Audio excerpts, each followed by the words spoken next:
वळूयात पुढल्या बातमीकडे. अमरावती महानगरपालिकेच्या 22 प्रभागातील 87 जागांसाठी झालेल्या निवडणुकीत तब्बल 45 महिला नगरसेवका निवडून आलेल्या आहेत, तर 42 पुरुष नगरसेवक निवडून आल्यानं पुरुषांपेक्षा महिलांचं संख्याबळ जास्त झालंय. त्यामुळे अमरावती महानगरपालिकेत आता महिला राज आलेला आहे.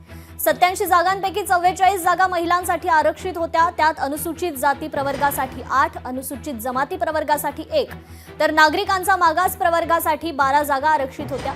परंतु एकूण 45 जागांवर महिला निवडून आल्यानं पुरुषांना 42 जागांवर समाधान मानावं लागलं.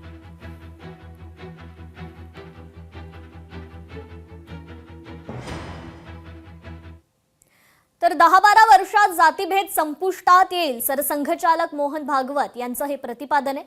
सर्व समाजांना सोबत घेऊन देश वैभव संपन्न करण्याचा संघाचा प्रयत्न असेल. तंत्रज्ञानाचा उपयोग करावा, मात्र त्याचे गुलाम बनू नका, असा सल्ला देखील मोहन भागवत यांनी दिला. मुख्यमंत्री देवेंद्र फडणवीस आणि उद्योग मंत्री उदय सामंत दावोस दौऱ्यावर आहेत. फडणवीस आणि सामंत 23 जानेवारीपर्यंत दावोसमध्ये असणार आहेत.